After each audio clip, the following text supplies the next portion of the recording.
A paz do Senhor Jesus Cristo a todos os irmãos que estão assistindo esse vídeo, nesse momento, que Deus vos abençoe grandemente, em nome de Jesus. Quero compartilhar uma palavra da parte de Deus com todos aqueles que estão assistindo esse vídeo, neste momento, que se encontra em segunda carta a Timóteo, capítulo 2, a partir do versículo 8, que está escrito assim: lembra-te de que Jesus Cristo, que é da descendência de Davi, ressuscitou dos mortos segundo o meu evangelho. Verso 9: pelo que sofro trabalho e até prisões, como malfeitor, mas a palavra de Deus não está presa. Verso 10: portanto tudo sofro por amor dos escolhidos, para que também eles alcancem a salvação que está em Cristo Jesus com glória eterna. Versículo 11: palavra fiel é esta, que se morremos com ele, também com ele viveremos. Verso 12: se sofremos, também com eles reinaremos.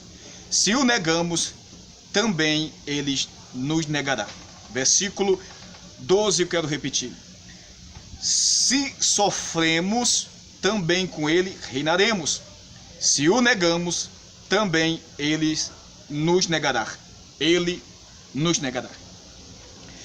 Esta palavra Paulo escrevendo a Timóteo, um jovem pastor, Paulo, um dos grandes missionários, o homem que sofreu grandes tribulações, perseguição, luta, provação sobre a terra, por amor ao evangelho. E nós vemos aqui ele chamando a atenção de Timóteo no presente momento que ele escrevia essa carta. Ele não se encontrava no mesmo lugar onde Timóteo estava, pois ele já se encontrava preso pelo Império Romano. E nós vemos que servir a Cristo, pregar o evangelho, ter uma chamada divina, não é fácil, pois há perseguição e muitos pagam o preço com a sua própria vida por amor ao evangelho, por amor às almas. E nós aprendemos aqui alguns princípios para aplicar na nossa vida. Você que tem uma chamada divina, você, homem e mulher de Deus, que está passando provação, luta, perseguição, e que talvez neste momento se encontra num cativeiro terrível, passando grande luta, opressão, perseguição dentro do seu ministério, talvez perseguição dentro do lar, pois há uma guerra, uma luta, uma batalha espiritual, e o adversário ele usa aquelas pessoas mais próximas com um propósito de fazer você tropeçar na fé, de desanimar você, trazendo ou colocando palavras que não vai te edificar, mas ao contrário vai te matar.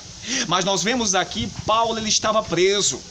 Paulo estava preso fisicamente pelo Império Romano, mas mesmo assim ele estava escrevendo e pregando o evangelho através das cartas que eram escritas dentro da prisão, porque ele estava preocupado, apesar, ainda que ele estava preso, fisicamente encarcerado, ele estava preocupado com aqueles que ainda não tinham alcançado a salvação, que estavam fora, ou seja, estavam livres, mas espiritualmente estavam presos. Paulo estava fisicamente preso, mas espiritualmente estava livre em Cristo Jesus. Veja que nem todos aqueles que estão livres, que acreditam, irmão, têm a liberdade, porque o homem que ele é privado da liberdade, ele fica doido, ele perde a noção do tempo por perder ou tirar aquele espaço dele, que é a liberdade. Mas nem todos aqueles que se diz que estão livres e que podem fazer tudo o que quer, estão de fato livre ou liberto, porque estão aprisionados pelo engano do pecado.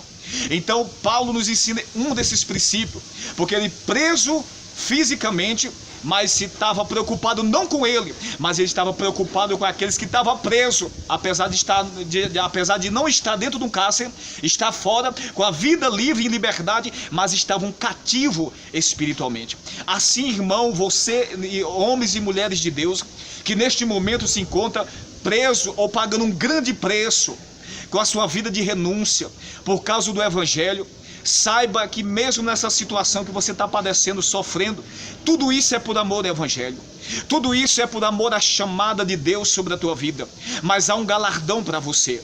E mesmo nas lutas, nas diversidades, aqueles que têm uma visão diferenciada do reino, que entendeu que o maior propósito de Cristo, o maior propósito, aleluia, do evangelho, glória a Deus, é pregar a mensagem aos cativos, ainda que eles acreditem estar libertos. Porque quando a palavra é pregada, o Espírito de Deus começa a se mover no coração do homem, E por intermédio da tua ministração, mulher de Deus, por intermédio da tua ministração, homem de Deus que talvez está abatido, mulher de Deus que talvez está desanimada, querendo parar, por conta da luta. Mas veja que Paulo, mesmo preso, prestes a ser decapitado por amor à palavra, ele continuava pregando a palavra. Nós aprendemos com isso, que dentro da diversidade, nós precisamos, mesmo nas nossas pouca força, na dificuldade, nós precisamos continuar pregando. Não negar o nome do Senhor, como diz os textos seguintes: se nós morremos com ele reinaremos. Mas se nós negarmos ele também nos negará.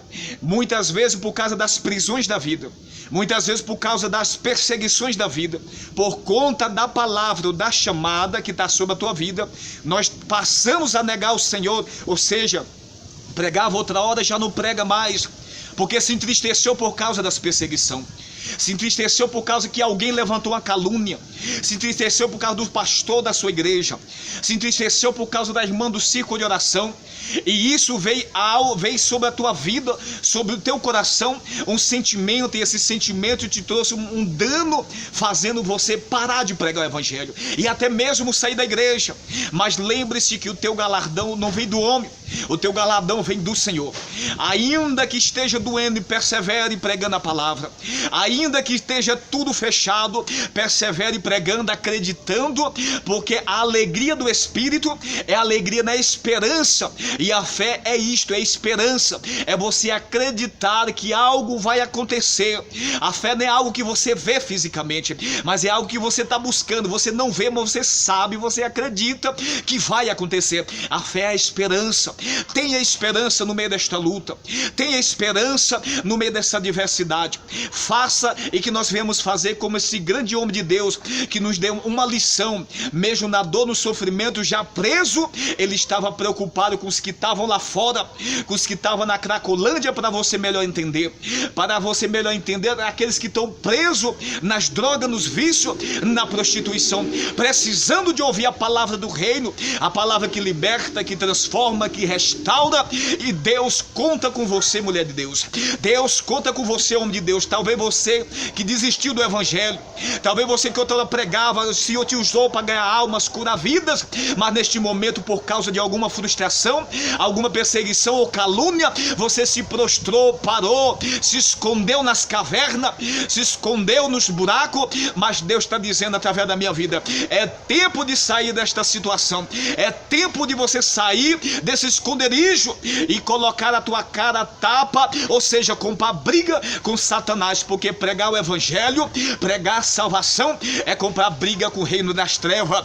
Mas o Senhor garante na sua palavra, em 10:19, Lucas: eis que eu vos dou poder para pisar serpente e escorpião e toda a força do inimigo, e nada vos fará dano algum. O Senhor, ele com a sua autoridade e graça, ele te reveste, ele te dá força nesta hora. Eu profetizo que o Espírito de Deus te visita agora aí na tua casa, e te levanta e te coloca de pé, e te usa sobre a terra, para que o nome dele seja glorificado, e almas venham a ser alcançadas, e o nome do Senhor venha a ser glorificado.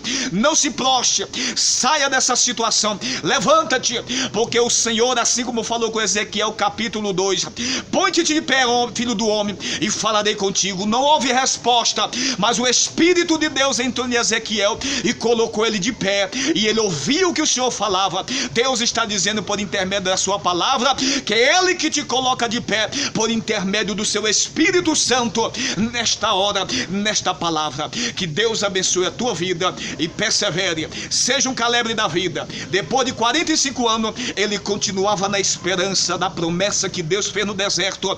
Ele não desistiu, ele continuou orando, buscando, pelejando, entrando nas guerras e saindo, o tempo passando, mas o tempo não foi motivo dele parar e desistir do glorioso Deus. Mesmo que nada aconteça, mesmo que a figueira não floresça, persevere nos pés do eterno Deus. Que Deus abençoe a vida de vocês todos, em nome de Jesus. Ficais na paz do eterno.